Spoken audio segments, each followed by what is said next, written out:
Hi, this is Bob Batchelor. I'm the Vice President of Global Communications and Marketing at Workplace Options.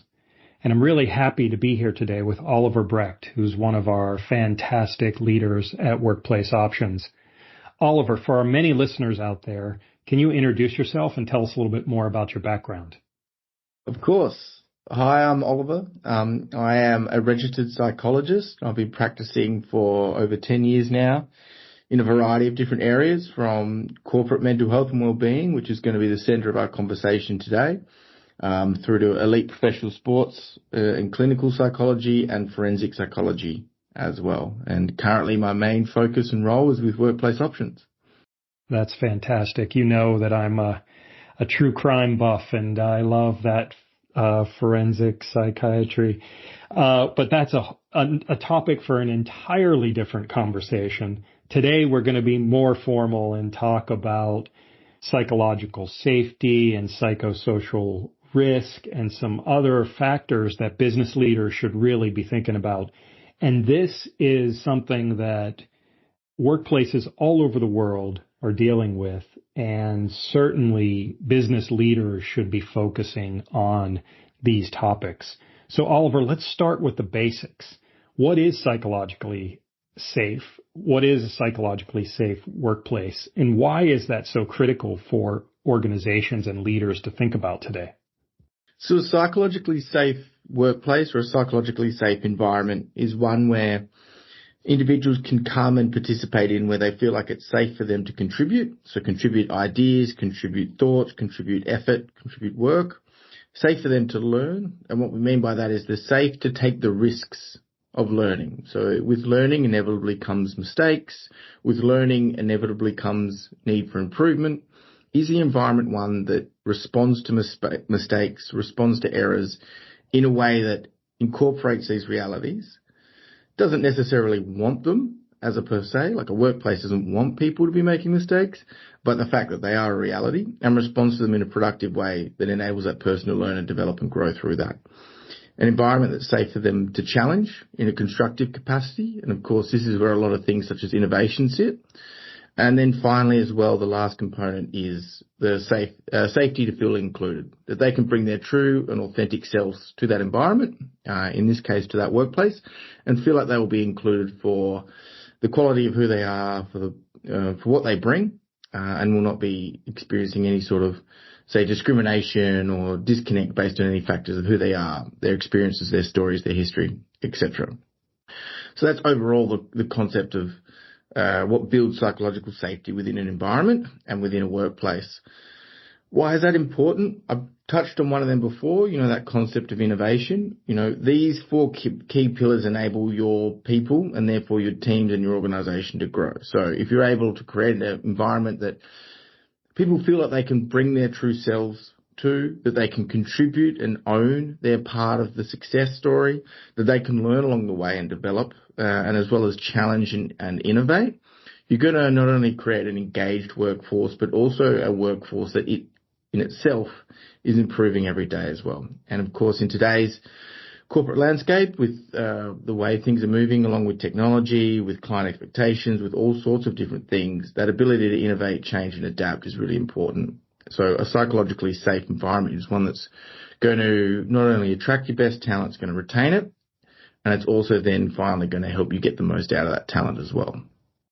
Yeah, I think that's super interesting because I can tell you from my own experience as a member of Generation X in the United States, early in my career, it was almost a gamble to raise your hand, particularly if you were going to disagree with somebody. Oh my, I can tell you about sitting in a room full of people and having like sweats because I wasn't in a safe environment where I thought if I say something and somebody quote unquote calls it stupid or thinks that I don't know what I'm talking about, I'm going to get in trouble. My boss is going to come down on me like a ton of bricks. So I can see and draw experiences. I think most of our listeners can draw experiences on, right away if you're in a psychologically unsafe environment and all the reasons that you outlined for what the benefits are. I think today's C-suite can really take something away from that. It's really important to have that kind of open environment where people can feel free to not only bring themselves to work, but also bring their full ideas, their full range of experiences, their different diversities. So super important. One of the things I know you're an expert in that I don't think has really caught on in the United States yet is the idea of psychosocial risk. And sometimes it feels like in the United States that almost a term seems too technical that, people shy away from it just because it doesn't sound like something. Maybe it's not a sexy enough title, but it's super important. So how would you talk about psychosocial risk as a component or something different than or an evolution of psychological safety? So psychological safety and psychosocial risk, I would definitely say are related concepts. In my opinion, you'd call them maybe cousins of each other, potentially even siblings, but they're certainly not the same thing. And I think as we, and by we, I mean corporates and organizations grow, it's really important that we understand the differences between the two, because the word psychosocial and the word psychological can create that automatic association that we're talking about the same thing. Particularly then when you throw the word safety after psychological, but they are quite different, although related. So psychological safety is really going to be looking at your employee engagement and really bringing them into the DNA and the core of your business. So helping them to feel like they can own their part, feel like they can contribute, feel like they can bring themselves. It's not actually, in my opinion, a concept of safety. If you were to be in a really poor psychological environment for an extended period of time, I could see how that could potentially create distress for individuals, but it's not really a safety concept. That last word in psychological safety is more about that safety to contribute. I feel safe to learn. I feel safe to challenge, but there's no actual real connection to the concept of safety. Am I or am I not going to get injured in this space? When you talk about psychosocial risks and hazards in a workplace, these are really the factors within your environment, within the way your organization completes tasks, design tasks, that expose your people to psychological injuries as well. So, and these are things beyond trauma. These can be things such as anxiety and depressive related injuries. But really the difference is psychological safety is being able to help your people connect to and contribute at a deeper level to your organization. Psychosocial risks are actually the health risks that your environment, that your business can pose or poses to its people through how they do. And you control them through making changes and innovating in different ways. Where the overlap is poor level of psychological safety can inhibit your people to comfortably raise concerns for psychosocial risks they might be experiencing in the workplace as well. And then that can obviously raise the risk profile for your business.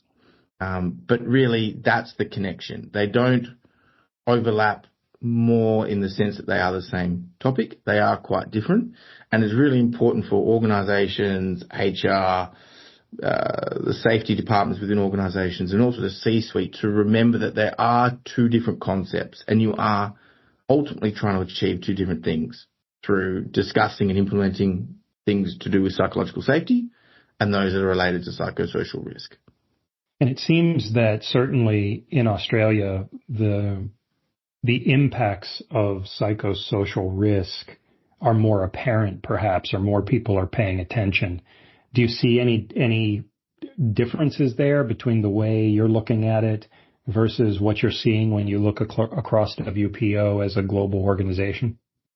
Yeah, Australia is really kind of at the forefront, at least at the moment, around legislating psychosocial risks and the control and mitigation of those risks in the workplace. It's now a criminal offence for directors of organisations to not be actively engaged in controlling the risks that the workplace can pose to their staff. Australia is certainly not alone. We're probably at the forefront because our legislation's one of the newer ones, but we're seeing trends in this area popping up globally. And they focus on a range of different things. So in Australia, it's quite holistic, whereas in other areas, those laws are more focused on stress, for example. So in Japan, really their requirements of organizations is really around assessing and understanding how much stress and distress their people are taking on. It's a little bit more mental health focused. Then you got Mexico, which is quite similar to Australia. Europe have got some really stringent laws and requirements for their organizations, for their people as well, around, a right to disconnect, but then also, what organizations need to do to control organizational change.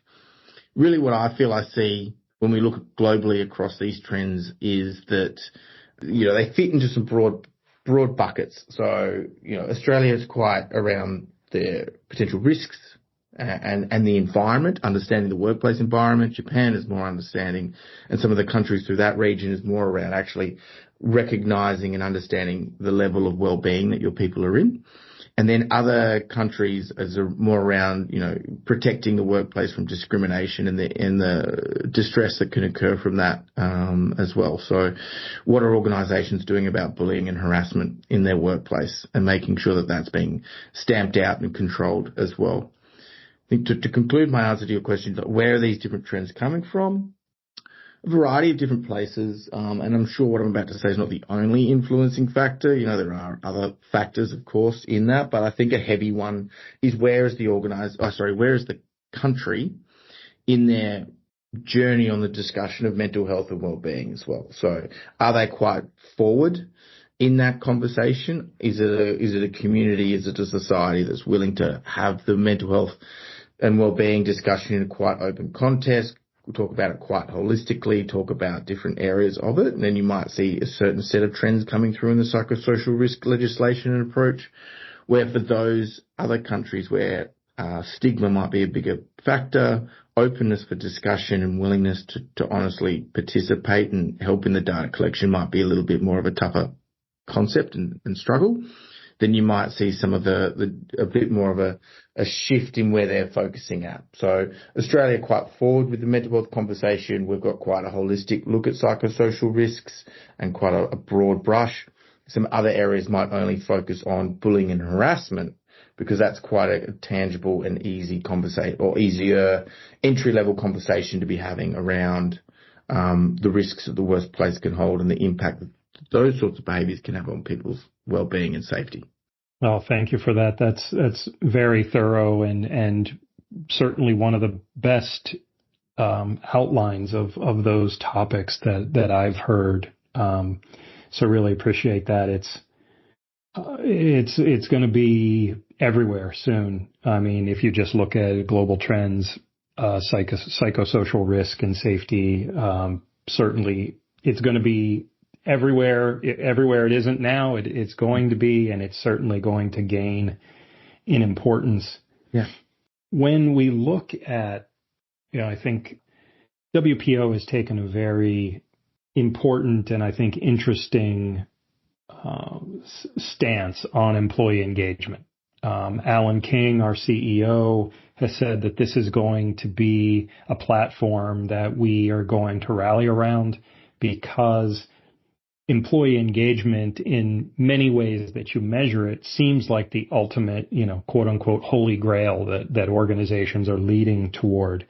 And I think it's interesting that statistics are now being created that show what disengagement's costing. So if you look at some of the recent data, the average S&P 500 company is losing over $225 million annually because employees are disengaged. And so what that shows us is that seemingly line between what's personal and what's professional is pretty much gone now. And so if somebody's experiencing something at home, they're bringing it to the office or they're into the virtual workplace, vice versa. How should a leader look at psychological safety when it comes to things like employee engagement? I know that's a big question, but since you have such a strong background in this, you're the perfect person to ask for a little insight. Yeah. Absolutely. And I think what I'm going to say next, poses a little bit from textbook, from research, but also my experience and therefore sort of my wrapping those three concepts up, my opinion, right? So employee engagement is a complex concept. And there's so many factors that relate or fold into whether or not you're going to have an engaged employee. Like you mentioned before, Bob, like there's personal things now that come to the workplace. There's workplace that comes to the personal.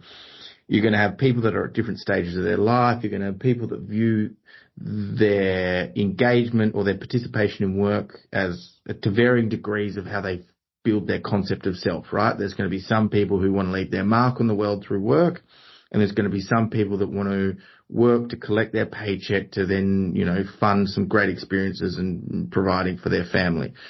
And it's really hard to be able to collect a group of people and engage them all in the same way and get them all moving in the same direction and be able to share those different levels of importance within their work and what that means to them. So how you can create that concept for everyone is super difficult.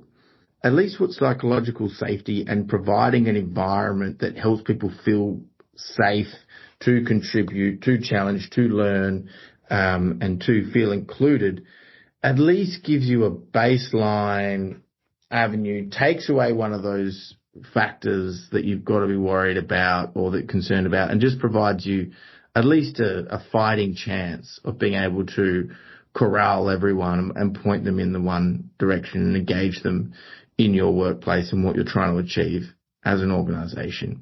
If your environment is going to help people feel included, if your environment is going to help them feel like it's, that they're valued as being there, you're part of the way on the journey. So for a business leader, it's in a way, it's a low-hanging fruit by creating an environment that helps your people feel like they're a part of it and feel like that they're valued in there as well. So it should be a priority. Building on from that, certainly, I think, and this is coming from more of my organizational culture work, is there's two things that really influence most heavily on culture, and that is weight of numbers and leadership. So people start to emulate the behaviors and thought processes that they see around them. And that comes from, well, if 8 out of 10 people are approaching their work or interactions with people in one way, they'll start to assimilate and combine with that. Or they'll completely disconnect and leave the community, in this case, the organization. The other thing is they'll take their lead or their influence from leaders as well. So as a leader, it's really important to understand that if you want a psychologically safe environment and you want to achieve employee engagement, you need to be representing the behaviors, the interactions, the thought processes that are in line with a psychologically safe environment. If you are not leading the way, and you don't have to be, out on the front line, the most psychologically safe leader that's ever existed, but it is part of your responsibility or at least your role in the team to be demonstrating that and to be rewarding the behaviors and interactions that you see building psychological safety and providing that corrective feedback for the behaviors and interactions that are not building that psychological safety. So 2 takeaways I'd want for leaders to take away is your team and your organization at current would be at a certain level of psychological safety, and you'd have some strengths and some work areas. You may as well put attention into helping boost that and making that as strong as possible, because it's going to help you control one of the many variables of which you don't have control of all of them that lead to employee engagement. Secondly, your actions, your thought processes and your communications with your people are going to set the tone for the rest of your team. And you need to be trying to kick a goal or score a touchdown or hit a home run with that every day, repeatedly and consistently. So you as a manager, your people will value consistency. They'll learn how to interpret the environment around them. They'll learn how to interpret problems. They'll learn how to interpret solutions, potential solutions, etc. If you as their leader or manager can show consistency. So do that with your approach to psychological safety, because the moment that you say, I want to be psychologically safe, and that you spruik and that you push forward the concept, but then you do behaviors that are in conflict to it, you're going to break that perception of trust with your people. But just to conclude, So, I'm so excited I jumped on your statement, Oliver. I apologize.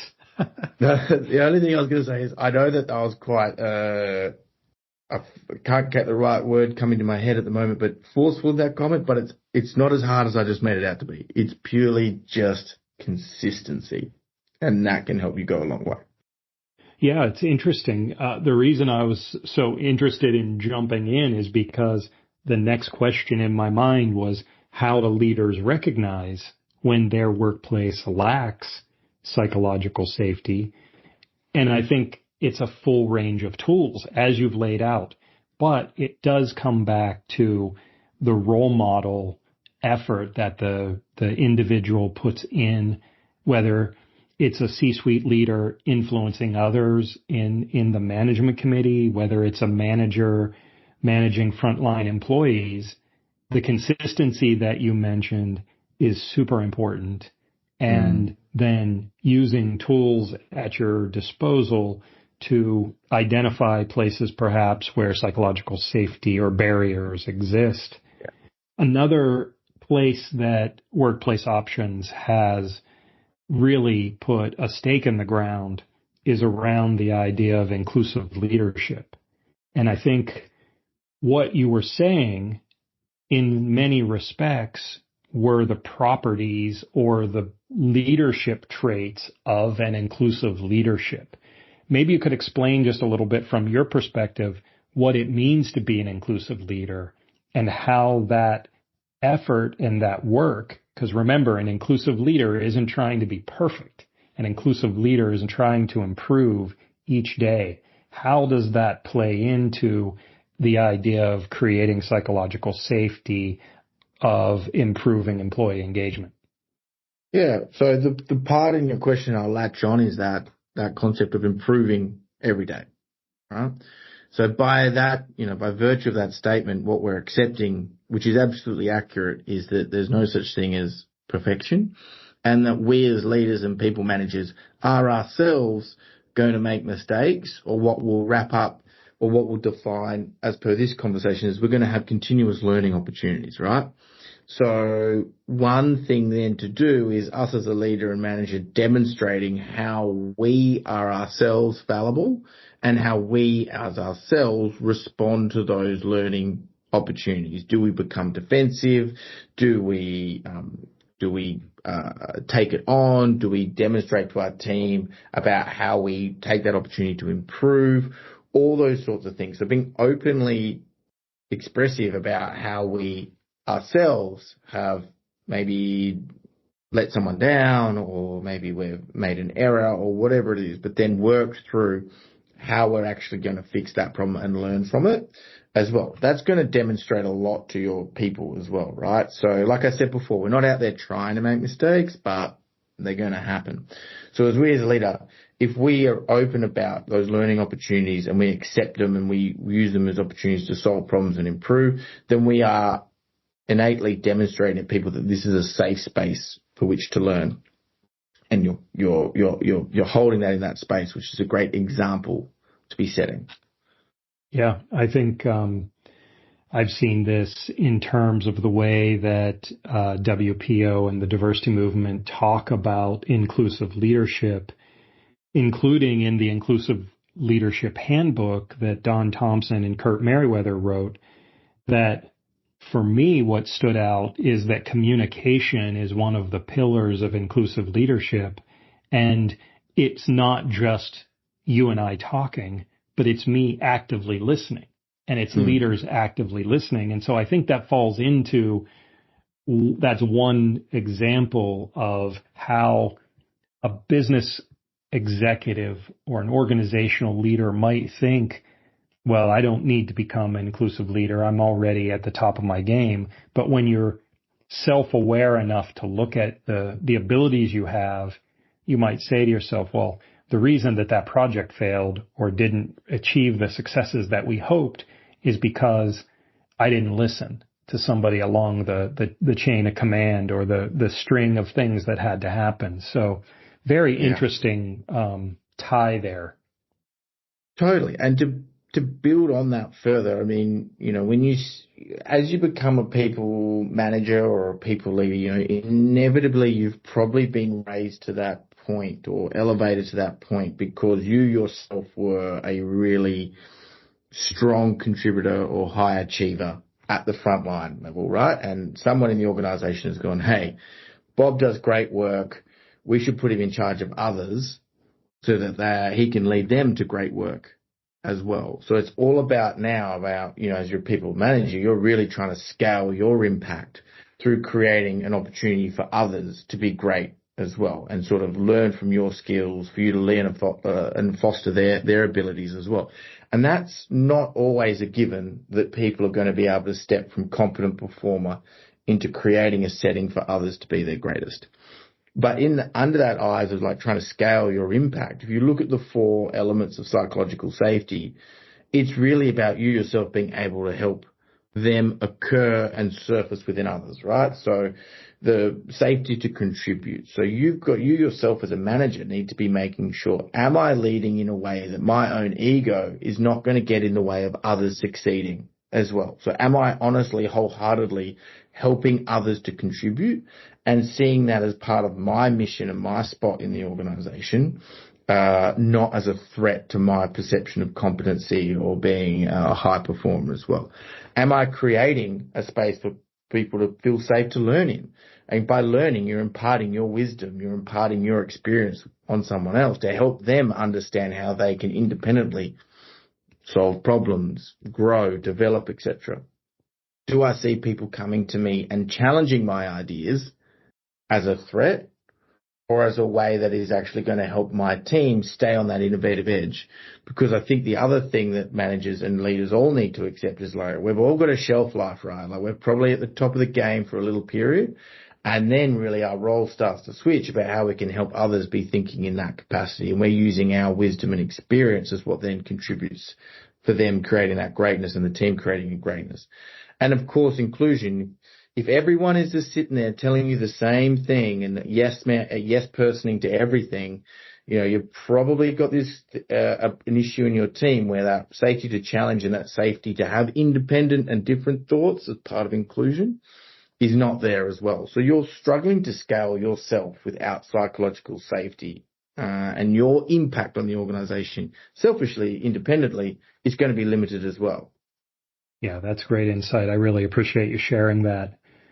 When I think about how somebody's listening to us right now, they might say, well, Bob, Oliver, this is great. You're a psychologist, you have insight, but how does this really, where's the rubber meet the road? And I think one of the things I want to talk to you about is that at Workplace Options, we have all this data that we've drawn from our 83 million lives under care, over 113,000 clients. We have all this interesting information that proves out the points that you're making. I wonder if you could talk a little bit about what do you see being drawn from the research and the data that would bolster or give an additional layer of credence to the kind of theoretical seeming things that you and I are talking about? Yeah, absolutely. So, like you said, WPO, we are continuously 24 hours a day, collecting some valuable insights into the mental well-being and health and of individuals and how their workplace is interplaying and influencing those concepts as well. So selfishly, if I just start with Australia, because that's where I'm from, if you haven't cottoned onto it yet, we look at the number one work-related reason for people in Australia presenting to their EAP, according to our data. It is through lack of recognition.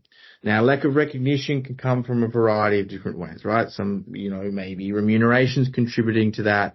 But at another level, that to me overlaps directly with contribution safety under psychological safety, right? If me as an individual, I'm not feeling like my manager is recognizing my efforts, recognizing my inputs, I would dare say that that manager or managers are not really creating a space or an environment within their teams that is encouraging people or that is appropriately acknowledging their recognition. So I'd say here in Australia at the moment, just currently using that one data point, so it's certainly not something that I'd be hanging a thesis hat on or anything like that. But I'd say here at the moment in Australia in particular, we've got a bit of a challenge with managers being able to park their ego to an extent and be able to truly recognize people's efforts in the informal as well as potentially formal ways that allow that contribution to be seen and felt as well. So that's one, maybe if I move to one of our slightly bigger markets for a second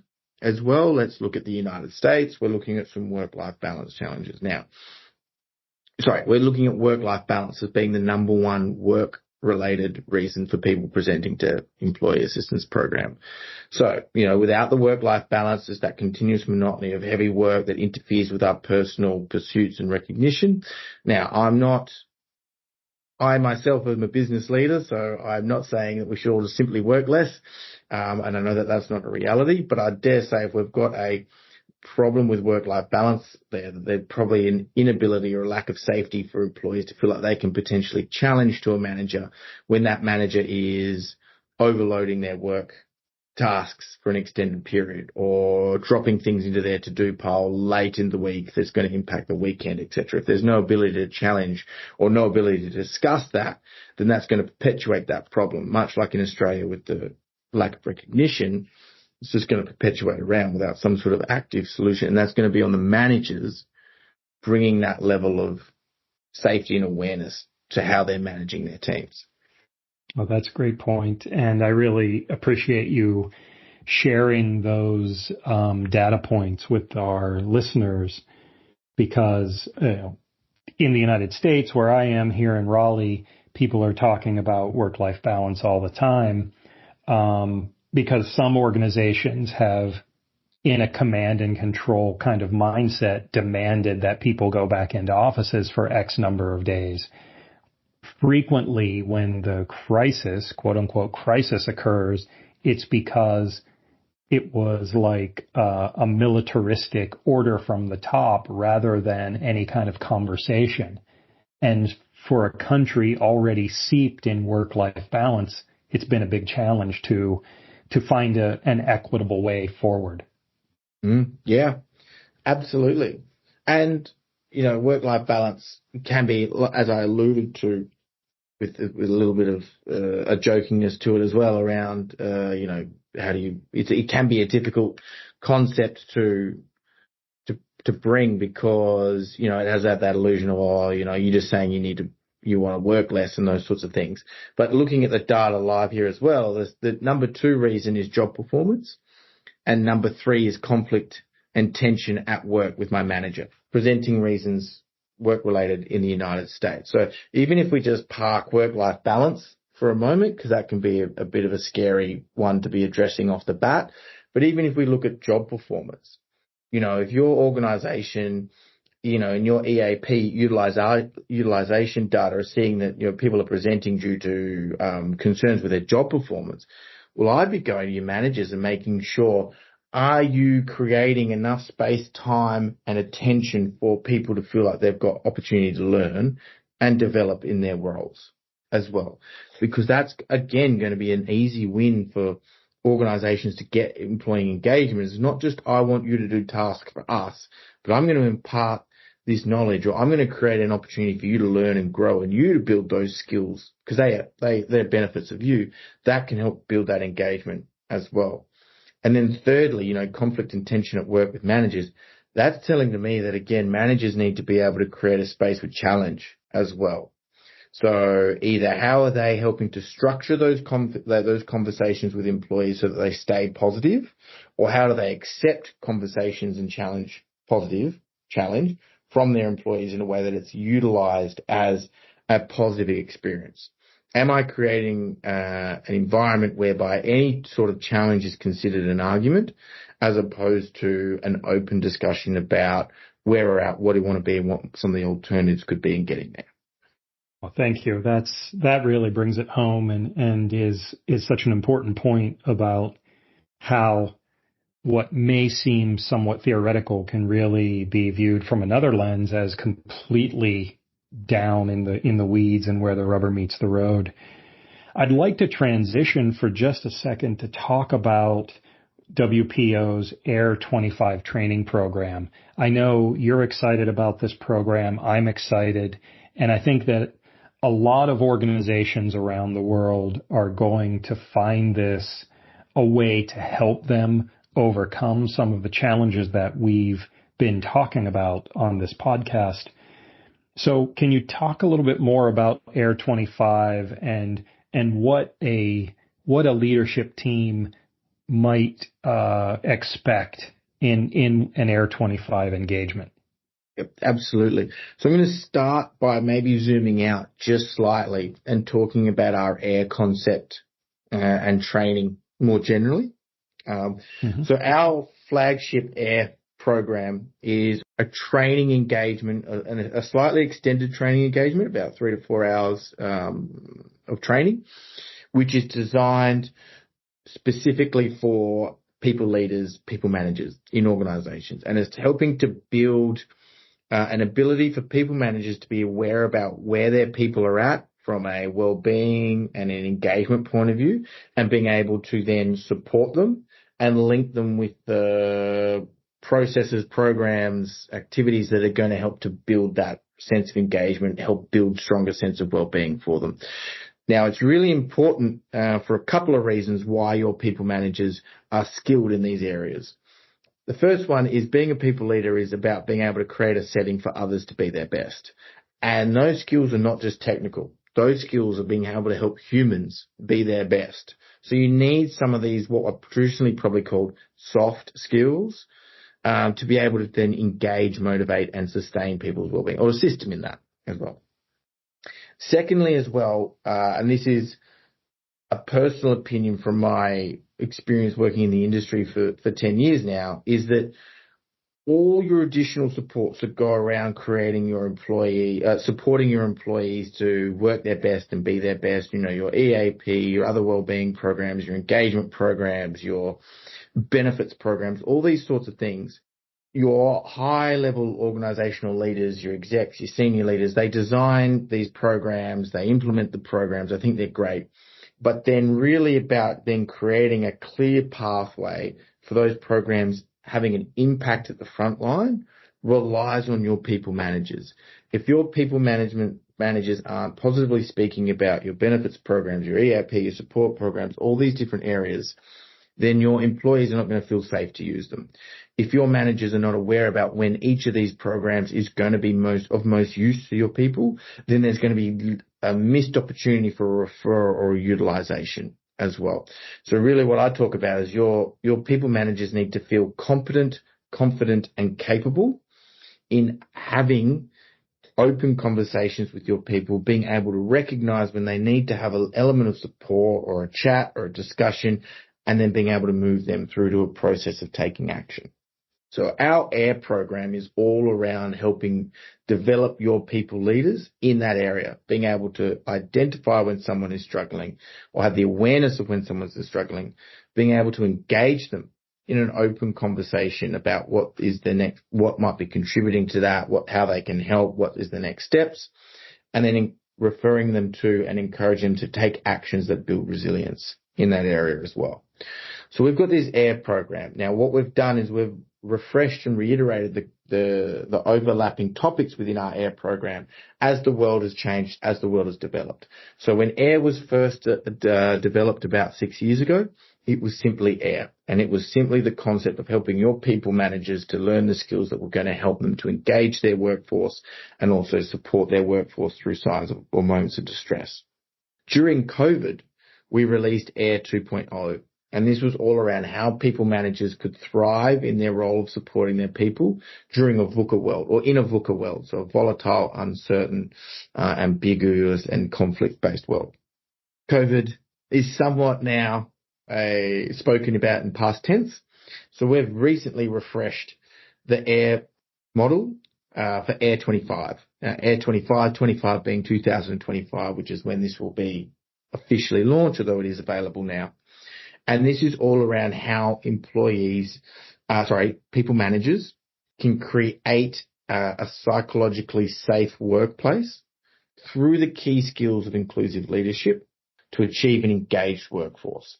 Now, the reason why we've landed on this overlapping topic for AIR in its latest iteration is because the workplace has never been more diverse, even simply looking at the age demographics and generations. Never before have you had more generations working in the workplace. Never before have you had more people assuming and taking on multiple roles within their life. You know, what we have now that we haven't had previously in workplaces is dual carer relationships. So a lot of your workforce is going to be built of someone that's not only a parent themselves, but potentially taking care of elderly parents. And with the emergence of the digital workforce as well, or the remote workforce, you're probably going to have teams that are spread out across the world, and you have multiple different cultures working together. It makes it slightly more complex in how to be a people leader and to be engaging those different groups of people. And these core skills that we're teaching you through the AIR program help you to create the psychological safety that we've been discussing, and using the inclusive leadership skills to create that psychological safety as well. So, and then just to finish my long-winded description and zooming back out to AIR, we see that each version of AIR has a role for different organizations in different parts of the world. At the moment, in some regions of the world, AIR 2.0, around how to be a people leader in a VUCA world, is the most prominent and relevant version because of international conflicts and other challenges in those regions. So we're keeping all three available so that organizations are able to insert a model of people management development, insert AIR into that, maybe their internal processes and procedures for developing leaders, and engage it in a repeated fashion with their, within the organization. No, that's fantastic. And that people leader as linked to success is so important. When you talk about AIR and you think about adapting it for the future and you look at a model, what are some ideas there? What AIR to me seems like a deeper commitment. And I think that's the value of it. It's not a one-off program. It's not going to feel like something your people have to sit through and check a box. It's going to be a deeper program. What do you think about that? Yeah, absolutely. And that's what we've recognized as well, is that, you know, like organizational culture, like psychological safety, like mental health support in the workplace, if you look at that concept as a simple moment in time, that we're just going to address this today, or we're going to address it for this month, the effects of that intervention will diminish over time. It's got to be a repeated process, continual touch points about how we are teaching our people, encouraging them, and helping them have ongoing development in their learning, so that we can create a system that just keeps that as an innate part of the organization and the way it does things. So with AIR, we're committed to updating the theme of AIR every 2 years. And what we do is we take our global utilization data, so that we recognize what employees are needing support with from their managers, what in the workplace is distressing them, what in the workplace is impeding their ability to engage, perform, commit, and reap positive benefits from that, and overlaying that with an element of what we're observing in greater society as well. That's how we landed with AIR 25, and that's how we'll be landing with AIR 27. So the concept is that organizations will bring AIR in every year to 2 years as a way of educating their new people leaders, but also as a way of professional development and re-education for their previous leaders. So the way the training works is that those that have not completed AIR before can take on the newest version of AIR, and it will go through the core concepts of awareness, intervention, resilience, and overlay it with the theme, and they'll be up to speed and skilled. For those that have gone through AIR previously, maybe some of your more experienced or tenured people leaders, the new concepts of AIR, the new topics of AIR will provide them with an opportunity to overlay and understand what the most modern concept and needs are from a people leader, but also then re-educate them on those fundamental pillars of AIR, which is the awareness, intervention, and resilience, so that you've got this continual education piece within your organization that is forever pushing forward those core skills for people leaders. Well, that's really good and really important that education process is ongoing and that companies can jump in where they are on their wellness continuum, because it really is a journey. Where can a people leader or a C-suite leader go to begin this path? Like, what would you recommend they do first? My first recommendation would be take a breath, take a beat, make a thought before taking any action. So sit down, and it doesn't need to be a long process, 10, 15, 20 minutes, and think about your team and think about what you're observing in the way the team interacts with each other and around you, in the way that they feel like they can contribute. Do you feel people are putting forward ideas? Do you feel like people feel that they can go the extra effort? Do you feel like they are taking initiative? Yes, no. Or maybe you want to create a little bit more of a deeper scale, low, medium, high. How do I view my team responding to mistakes and errors? And me as a leader, what sort of response do I condone or support as well? Am I helping people to feel like they're able to use those moments to learn and improve? Am I maintaining a solution-focused mindset, or does it become a state of punishment and public condemnation? How do I feel when people challenge me? And also, more importantly, how do I react when people challenge me? Do I create a positive experience of that? Of course, when people challenge appropriately and positively. Do I create a positive moment out of that?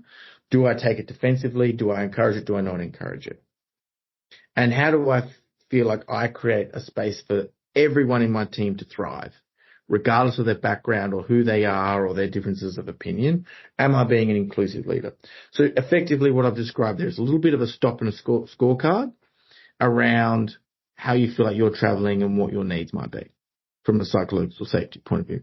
Once you've got an idea of that, my next suggestion would be, reaching out. If you're a client of WPO, reaching out to your account manager and having an open discussion with them and with a member of our consulting team as well to discuss what might be the next steps in helping you to create or to address those work areas, but also just as importantly to scale your strengths as well. Get them front and center and more opportunities within your organization as well. And from there, we can work together to formulate the best process of implementing an AIR program, or maybe it's doing a psychosocial risk assessment to help you then solidify the environment that you're working within the organization. That's fantastic, Oliver. That's really, again, it's great to talk about these lofty ideas and put definitions around things, but also then demonstrate where a person can, do the right thing for their organization, do the right thing for themselves, build a more lasting and successful career, build sustainable success for their organization. So I really appreciate that. As we close out, are there any pieces of this that we've left out? Certainly people can easily get in touch with me. It's just bob.batchelor@workplaceoptions.com.